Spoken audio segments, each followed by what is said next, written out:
किसने, मुझे एक नेता का नाम बता दीजिए कर्नाटक में किस नेता ने विरोध किया? यही नैरेटिव है जो भाजपा का नैरेटिव है जिसमें मीडिया साथ देती है। मुझे एक नेता का नाम बता दीजिए, किसी नेता की मजाल नहीं है। मैं इमरान प्रतापगढ़ी हूं, मेरी बात सुनिए, मैं इमरान, अब जिसकी आप गलती निकाल दें, आप तो नहीं हम कह रहे हैं, नहीं मैंने कहा ना आप जिसकी गलती चाहे उसकी गलती निकाल दें, लेकिन अल्टीमेट मेरी बात सुनिए, मैंने कहा ना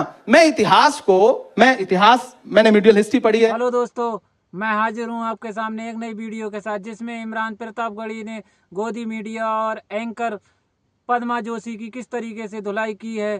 तो चलो शुरू करते हैं वीडियो।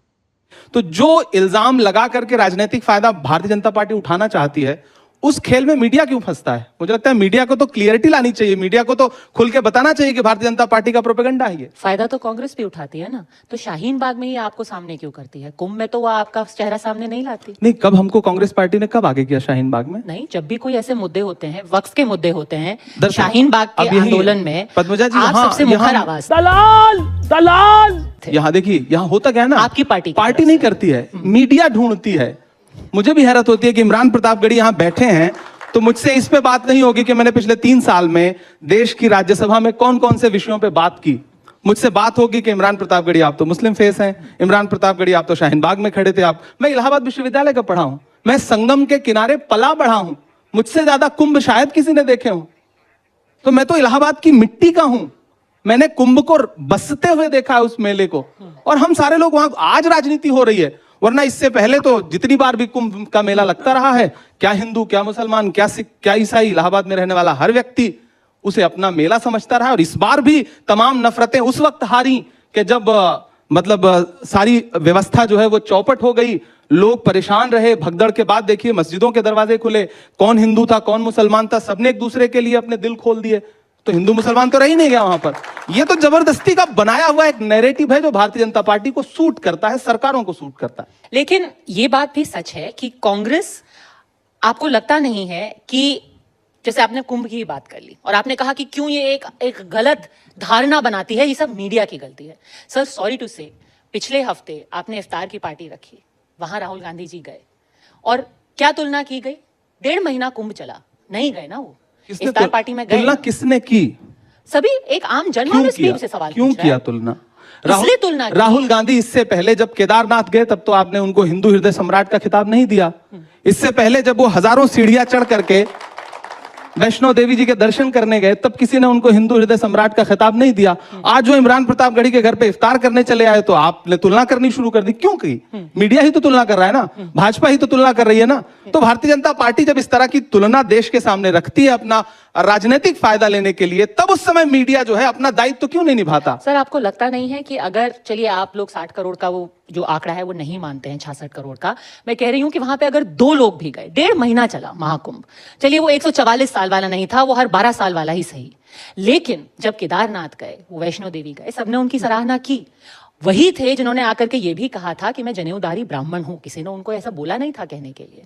लेकिन अब अगर 1.5 महीना कुंभ का रुख नहीं कर पाते हैं और कोई नेता ये बोल देता है कि कुंभ में जाकर के गरीबी नहीं मिटती, और फिर इफ्तार के मौके पर एक हफ्ते में 2-2, 3-3 इफ्तार आपके नेता जाते हैं, तो आम आदमी, मैं कह रही हूं वो 2 आदमी जो उस दिन प्रयागराज में थे, वो भी सवाल तो पूछेंगे ना।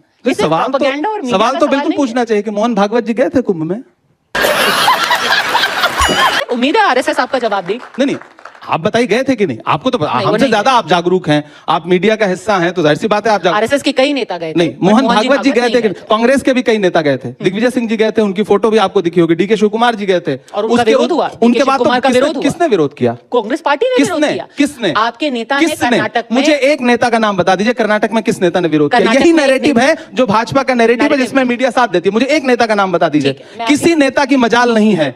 मैं इमरान प्रतापगढ़ी हूं, मेरी बात सुनिए, मैं इमरान प्रतापगढ़ी हूं, मैं इफ्तार करूंगा, मैं नमाज पढ़ने जाऊंगा, मैं उम्रा करने जाऊंगा, मैं हज करने जाऊंगा। कांग्रेस पार्टी का कोई नेता मेरा विरोध नहीं करेगा। कोई केदारनाथ जाए, कोई वैष्णो देवी के पास जाए, कोई गंगा में स्नान करने जाए, किसने आज तक, कौन विरोध करता है? कैसी बात? यही तो सबसे बड़ा झूठ है जो परोसा जाता है। डीके शिव कुमार जी का किसने विरोध किया? बड़े गर्व के साथ उन्होंने स्नान किया, उनकी तस्वीरें देश के सामने आई। दिग्विजय सिंह, जिस पर भारतीय जनता पार्टी क्या क्या आरोप नहीं लगाती, वो गए, उन्होंने स्नान किया। मुझे बताइए नीतीश कुमार जी गए थे? नहीं गए थे। भाजपा ने उनसे सवाल पूछा कि आप मेरे सहयोगी हो, आप हमारे साथ सत्ता में हो, आप क्यों नहीं कुंभ नहाने के लिए? चंद्रबाबू नायडू जी गए थे? लेकिन चंद्रबाबू नायडू और नीतीश कुमार में फर्क ये है कि उनके पार्टी के अध्यक्ष ने ये नहीं कहा कि कुंभ में नहाने से गरीबी नहीं मिटेगी। फर्क सिर्फ इतना। दरअसल उन दोनों के पार्टी के अध्यक्ष दलित नहीं है। मल्लिकार्जुन खड़गे जी अगर कोई बात कह रहे हैं तो वो उनकी एक सदियों की, इस देश के दलितों की सदियों की एक पीड़ा है। उस पीड़ा को आप राजनीति से नहीं जोड़ सकती, उसको आपको सामाजिक तरीके से टैकल करना पड़ेगा। इस देश में अभी रणदीप सुरजेवाला जी जो बात कह रहे थे, हजारों सालों की एक पीड़ा है जिसको मल्लिकार्जुन जी खड़गे जी कह रहे हैं, तो उसे आप राजनीतिक चश्मे से मत देखिए। उनकी पूरी एक नस्ल ने जो झेला है उसको किसी राजनीति से हल नहीं किया जा सकता, उसको सामाजिक सुधार से हल किया जा सकता है, और उसको उस सवाल को सबको फेस करना पड़ेगा। एकदम स्वाभाविक सी बात है, पहली बात। दूसरी बात, राहुल गांधी जी ने ऐसी कोई बात कही है क्या? प्रियंका गांधी जी ने गंगा यात्रा की थी, गंगा की बेटी का खिताब आप ही मीडिया वालों ने उनको दिया था, उन्होंने यात्रा की थी। आपने कभी उनको जो है मतलब आस्था से फिर उसको क्यों नहीं जोड़ा? भाजपा का कोई एक नेता कहीं डुबकी लगा ले तो आप उसको आस्था का महान केंद्र बताने लगते हैं। कांग्रेस का आदमी कितनी भी आस्था प्रकट कर ले, आपको लगता है कि नहीं ये तो ढोंग कर रहा है। राहुल गांधी जी मंदिर में जाकर के, महाकाल के दर्शन करने जाकर के, शिव से बड़ा भक्त, शिव का सबसे बड़ा भक्त, महाकाल के सबसे बड़े भक्त राहुल गांधी जी हैं, वो हमेशा शिव भगवान की बात करते हैं, तब तो आप उनको हिंदू हृदय सम्राट नहीं बताते हैं। ये जो मतलब यही मैं कहता हूं ना, ये दोहरा व्यक्तित्व है मीडिया का, जो हमेशा कांग्रेस के साथ खेलती है मीडिया। मेरा ये आपके सामने विरोध में दर्ज करा रहा हूं। ठीक है, तो अगर आप कह रहे हैं कि समाज में अब इस तरीके की कटुता बन रही है, तो एक सामाजिक आईने में आप इसको कैसे देखते हैं, इसको कैसे बयां करेंगे? आप इसके बारे में जब सोचते हैं कि आखिर हो क्या रहा है, क्योंकि हम ये भी कह रहे हैं कि मैं शायर इमरान, इसको जब आप ऑब्जर्व करते हैं तो आप इसके बारे में क्या सोचते हैं? मैं दुखी होता हूं। मैं शायर हूं तो जाहिर सी बात है कि किसी भी आम इंसान से ज्यादा संवेदनशील होता है कवि और शायर। कोई भी किसी भी कला से जुड़ा हुआ व्यक्ति हो, ज्यादा संवेदनशील होगा। मैं दुखी होता हूं इस तरह के आरोप देख करके, इस तरह की बातें सुन के कि जब सत्ता के शीर्ष पर बैठे हुए लोग जिस तरह की भाषा का इस्तेमाल कर रहे हैं चंद राजनीतिक फायदे के लिए, थोड़े से वोट बढ़ जाएंगे, जिस तरह की भाषा का इस्तेमाल कर रहे हैं वो शर्मनाक है और वो आने वाली पीढ़ी को बहुत नुकसान देगी। इस बात सत्ता पे जब आप बैठते हैं तो आप किसी धर्म के नहीं रह जाते हैं।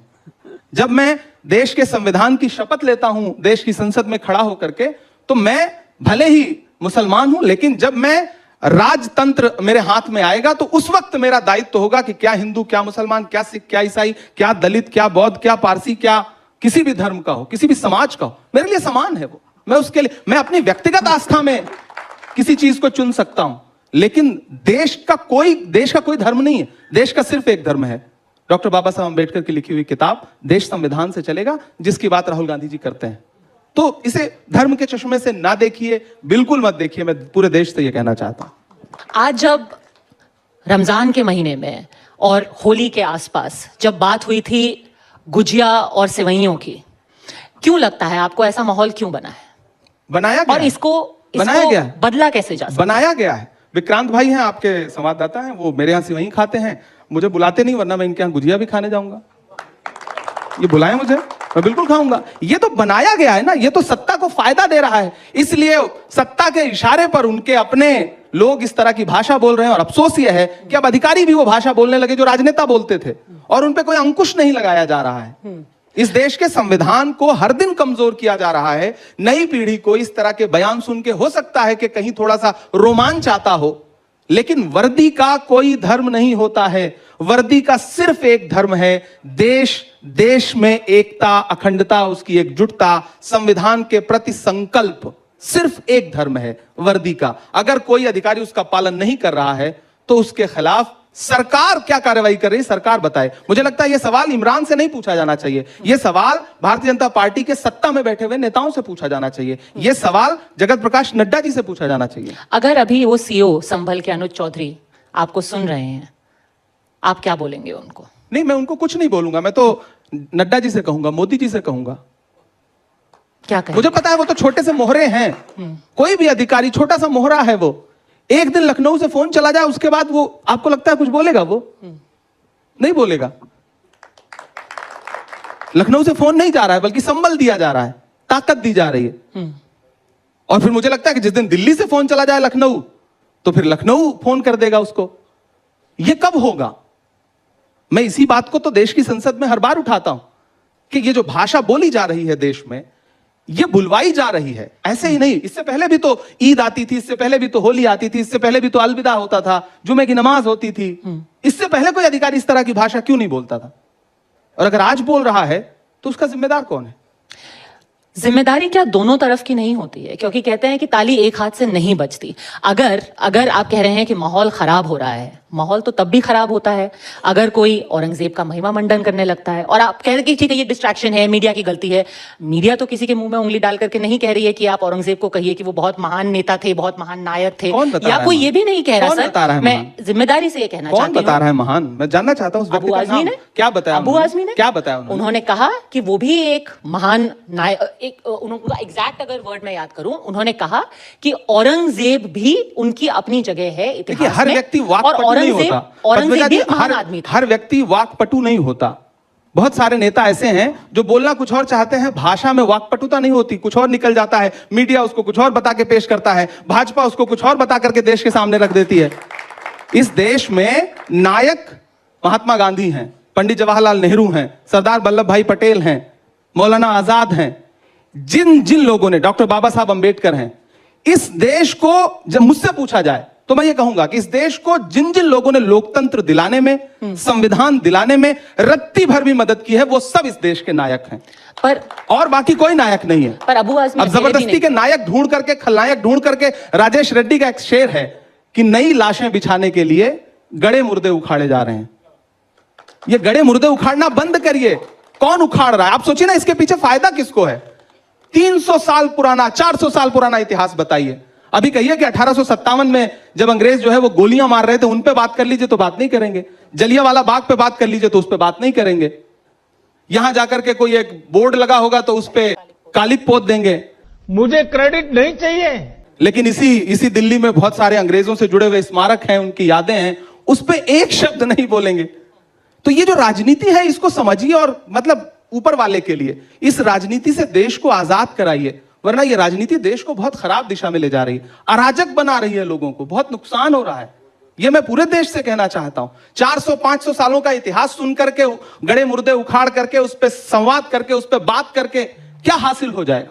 और बहुत महत्वपूर्ण बात, आप बहुत पढ़ी लिखी हैं, मैं भी थोड़ा बहुत पढ़ा लिखा हूं। हम इतिहास को कैसे समझें? किताबों से समझें या व्हाट्सएप यूनिवर्सिटी पे जो भाजपा का आईटी सेल भेज रहा है उसको सत्य माने? मैं यहां बैठ के टीवी 9 पे पूछना चाहता हूं। नहीं, हमें सिर्फ तथ्यों पे जाना चाहिए। तथ्यों पे जाना चाहिए। तथ्य पढ़िए, हमसे कुछ पूछने के बजाय कि कौन नायक था, कौन खलनायक था। आप खुद इतिहास में ढूंढिए ना कि किसकी क्या स्थिति थी, किसके बारे में क्या लिखा है। इस पे नेताओं से आप बुलवाओगे, भारतीय जनता पार्टी फिर उस पर काउंटर करेगी। वो जैसे मुर्गा लड़ाने वाला खेल चल रहा है, फायदा कोई और उठा रहा है। मैं इस पूरे खेल के खिलाफ हूं। दरअसल मैं चूंकि शायर भी हूं, नेता बाद में हूं, तो मैं इस पूरे खेल को मैं अभी सवाल जब पूछ रहे थे विक्रांत जी, रणदीप सुरजेवाला जी से, तो मैं उस समय सदन में मौजूद था जब ये सब हो रहा था। जब वो बोल रहे थे रामजीलाल सुमन जी, तो सत्ता पक्ष के सारे लोग चुपचाप बैठे थे। फिर थोड़ी देर बाद उनको याद आया कि इस पे तो फायदा उठाया जा सकता है राजनीति। फिर राजनीति शुरू हुई। नहीं, किसको याद तो राजनीति रामजीलाल सुमन को नहीं याद आया कि राजनीति फायदा दोनों को नहीं याद आया। दोनों को नहीं याद आया। ना रामजीलाल सुमन जी को उस समय याद था, ना भाजपा को याद था। मैं तो बैठा था ना, हम तो तटस्थ थे, हम तो तीसरी तरफ थे। तो गलती इसमें किसकी है? अब जिसकी आप गलती निकाल दें। नहीं, आप तो मौजूद नहीं, हम कह रहे हैं, नहीं, मैंने कहा ना, आप जिसकी गलती चाहे उसकी गलती निकाल दें। नहीं, लेकिन अल्टीमेट मेरी बात सुनिए। मैंने कहा ना, मैंने मीडियल हिस्ट्री पढ़ी है, मैंने एंशिएंट हिस्ट्री पढ़ी है, मैंने मॉडर्न हिस्ट्री पढ़ी है, मैं पढ़ा लिखा व्यक्ति हूं। मैं तो कह रहा हूं ना, मैं तो देश से पूछना चाहता हूं। मैं इतिहास की किताबों से पढ़ूं, इतिहास की किताबों में जो लिखा है उससे, उस पे बात करूं, या जो व्हाट्सएप यूनिवर्सिटी पे और फेसबुक पे रोज पढ़ाया जा रहा है उस पे बात करूं। नहीं, बिल्कुल इतिहास की किताबों पे बात करें। इसीलिए क्यों मीडिया में मौजूद हर व्यक्ति पढ़ा लिखा है। भारतीय जनता पार्टी का भी हर नेता पढ़ा लिखा है, ज्यादातर तो पढ़े ही लिखे हैं। तो वो क्यों नहीं उन किताबों को उठा के पढ़ते? और फिर रणदीप जी ने बहुत अच्छी बात की, मैं बार बार उनको कोट कर रहा हूं कि आप सवाल ना करो किसी अच्छे विषय पे, इसलिए उठा के लाएंगे। आप पूछोगे कि भैया इसी देश में 100 रुपए किलो टमाटर कैसे बिक रहा है, तो बोलेंगे औरंगजेब क्रूर था या अन्यायी था। मानते हो कि नहीं मानते हो? अरे बिल्कुल मानते हैं भाई, पूरा देश मानता है। इसमें सवाल कहां से बनता है? हर राजा जो सत्ता के विस्तार के लिए लड़ रहा था, उस सब अपने समय में उसने क्रूरता दिखाई, कोई भी राजा रहा। तो हम उन राजाओं पे बात करने के बजाय जो आज के राजा हैं, जो औरंगजेब से भी मतलब ज्यादा सत्ता विस्तार के लिए लालायित हैं और परेशान हैं और उससे भी बुरा बर्ताव कर रहे हैं जनता के साथ, उन पे बात करें कि हम उस पे जाकर के 500 साल पुरानी बातों पे बात करें? सर देखिए, मीडिया हर बार जो है एक पंचिंग बैग बन जाता है। नहीं, पर बिल्कुल। मुर्गा लड़ाई आप हमेशा नेताओं को ही पंचिंग बैग बनाना चाहते हो, तो बना लो, मैं बनने के लिए तैयार हूं। मुर्गा लड़ाई, सच बात तो ये है सर, शुरू तो नेता करते हैं, अब सारी वो हल्के गलती से नेताओं अपना की एक है। हिंट डाल देते हैं। मतलब अबू आजमी जी से भी हमने तो नहीं जब मैं मंचों पे था कभी इम्तियाज सम्मेलन में, जलील को पद्मजा हमने जी, तो नहीं भेजा। जब मैं मंचों पे था तो मैं भी नेताओं पे बहुत कविताएं सुनाता था और बेचारा नेता सामने बैठ करके ताली बजाता था। अब खुद नेता हूं तो मैं सुनने के लिए तैयार हूं, आप सुनाएं, मुझे कोई दिक्कत नहीं। मैं मानता हूं कि सारी गलती नेताओं की ही है, नहीं। लेकिन नेताओं में भी आकर के रोकने का दायित्व तो किसका है? सत्ता आपको क्यों मिलती है? महाराष्ट्र में आपकी सरकार, उत्तर प्रदेश में आपकी सरकार, दिल्ली में आपकी सरकार। आप जो इतिहास देश के सामने रखना चाहते हैं 10-11 साल में उसको स्थापित क्यों नहीं कर पा रहे हैं? इसका मतलब है तो आप झूठा इतिहास पढ़ाना चाहते हैं। अच्छा, आप 10 लोगों को भेज करके कालिक पुतवाएंगे, उसके बाद कार्रवाई का नाटक करेंगे। ये प्रहसन चल क्यों रहा है? एक झटके में सब बदल दीजिए ना। रोज रोज ये खेल क्यों खेल रहे हैं? जितने अंग्रेजों के नाम पे रोड हो सबके नाम बदल दीजिए। मुगलों से इतनी आपत्ति है, सब बदल दीजिए। बहादुर शाह जफर जो आखिरी मुगल बादशाह जिसने 1857 की जंग में अंग्रेजों के खिलाफ भारत के संग्राम का नेतृत्व किया, जिसकी अगुवाई में रानी लक्ष्मीबाई से लेकर के तात्या टोपे तक सब लड़ रहे थे, उस इतिहास को भी मटिया मेट कर दीजिए ना। आपके हाथ में है, कर दीजिए। पर इस विषय पे एक आखिरी चीज बोलना चाहती हूँ। अभी संघ से भी ये सवाल पूछा गया था, उन्होंने कहा था कि बार बार अपनी राजनीति के लिए औरंगजेब को क्यों याद किया जाता है? यही तो मैं पूछना चाहता हूं। को भी याद कर सकते हैं। अच्छी बात आपने कही। मुझे हैरत है कि भाजपा फिर संघ को क्यों नहीं मान रही आजकल। क्योंकि भाजपा के नेता पहले जिक्र भाजपा नहीं नहीं मानती करते। क्या? नागपुर के अंदर औरंगजेब जिंदाबाद के नारे लगाए कह रहे हैं कि महाराष्ट्र में एक और जगह थी सर, पहली बात तो जहां किसी ने व्हाट्सएप स्टेटस डाल दिया औरंगजेब पे। आपके पास ऐसा कोई विजुअल है जिसमें जिंदाबाद के नारे लगाए जा रहा हूं? मुझे सुना दें। लड़कों ने मुझे सुना दें। मैं महाराष्ट्र से सांसद हूं, निकलवा करके दिखाते मैं हैं। महाराष्ट्र से सांसद हूं, नागपुर के अंदर मैं प्रोटेस्ट महाराष्ट्र हुआ। से सांसद हूं, मुझे उस पूरे घटनाक्रम की जानकारी है। मैं पूरी जिम्मेदारी से टीवी 9 पे कह रहा हूं कि ऐसा कोई भी विजुअल, ऐसा कोई भी ऑडियो आप सुनवा दें। ठीक है, वहां पर नारे लगे हैं, ऑन कैमरा लगे। ये झूठी बात है, निरी झूठी बात है। मैं पूरी जिम्मेदारी से बात कह रहा हूं। कोई नहीं लगाता, कोई नहीं लगा सकता, किसी को इससे कोई लेना देना नहीं है। अगर आपके पास कोई वीडियो आया होगा तो वो भाजपा के आईटी सेल का डॉक्टर्ड वीडियो होगा। मैं जिम्मेदारी से कह रहा हूं। और अगर ऐसा हुआ है तो किसी एफआईआर में दर्ज हुआ है या नहीं? हाँ, उनके खिलाफ एफआईआर हुआ है। नहीं, एफआईआर में दर्ज हुई है चीज कि औरंगजेब के नारे लगे, औरंगजेब जिंदाबाद। कहां पे दर्ज हुई? और यही कहीं महाराष्ट्र में इस पे भी एफआईआर हुई है। और एक शख्स ने औरंगजेब को लेकर के व्हाट्सएप का अपना स्टेटस लगाया, उसको लेकर के तनाव हो गया, उस पे भी जो कुछ भी हुआ उसके पीछे की पूरी कहानी यह है, जो मैंने वहां के लोगों से बात की, कि जब तक औरंगजेब का पुतला लेकर के या उनकी फोटो लेकर के जो विरोध प्रदर्शन किया जा रहा था, उससे किसी को कोई तकलीफ नहीं थी। कोई एक चादर मजार से उठा करके उसको लपेट करके जब उसको जलाया गया तो एक अफवाह यह फैली कि उस पर कुरान की आयतें लिखी हुई थी। अफवाह फैली। अब मैं यहां आता हूं, दिन भर विरोध प्रदर्शन चलता रहा, प्रोटेस्ट चलता रहा, पुलिस क्या कर रही थी? लॉ एंड ऑर्डर क्या कर रहा था? उन्होंने एफआईआर दर्ज की। एफआईआर 12:30 बजे एफआईआर दर्ज करने से जिम्मेदारी खत्म हो गई। आग लगी, दुकानें जली, घर जले, या फिर लोगों की गाड़ियां जली, वो शाम के 7:30 बजे शुरू हुआ। लोग जख्मी हुए। तब तक दिन भर प्रशासन क्या कर रहा था? मुख्यमंत्री का गृह क्षेत्र है, किसका फेल्योर है? मुख्यमंत्री का फेल्योर नहीं है ये। इंटेलिजेंस ब्यूरो क्या कर रही थी? एलआईयू क्या कर रहा था? जिम्मेदारी कौन लेगा? इसकी भी जिम्मेदारी कांग्रेस पे डाल दी जाएगी या फिर इसकी जिम्मेदारी भाजपा लेगी आगे बढ़कर? नहीं, उसकी जिम्मेदारी तो अधिकारियों की होनी चाहिए। अगर खुद मुख्यमंत्री जिस भाषा का इस्तेमाल लगातार कर रहे थे, भारतीय जनता पार्टी का एक मंत्री वहां पर जिस भाषा का इस्तेमाल करता है, नीतीश राणे, अगर आप बताइए क्या वो संविधान को मानता है? शपथ उसने संविधान की ली है ना। और वो किसी धर्म विशेष के खिलाफ, किसी वर्ग विशेष के खिलाफ अगर मतलब बहुत ही अपशब्दों का प्रयोग करती हुई टिप्पणियां करता है तो पूरी भाजपा सो रही है, मुख्यमंत्री सो रहे हैं, प्रधानमंत्री जी सुनते नहीं है इन बातों को। और अगर सुनते हैं तो ऐसे लोगों पे लगाम क्यों नहीं लगाते हैं? सवाल है या नहीं?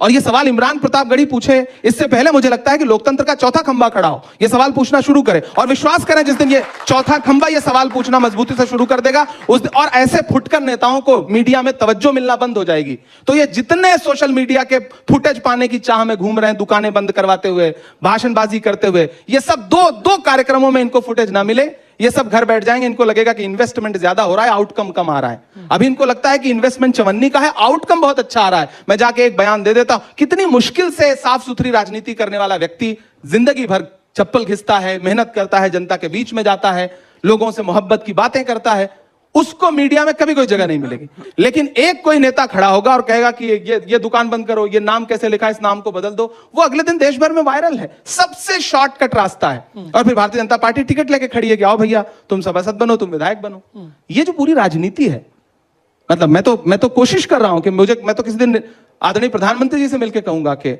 आप कतर के अमीर को बुला करके गले लगाते हैं, शेख तमीम को, आप सऊदी के क्राउन प्रिंस सलमान को गले से लगाते हैं, आप शेख हसीना की मेहमान नवाजी करते हैं प्रोटोकॉल तोड़ के।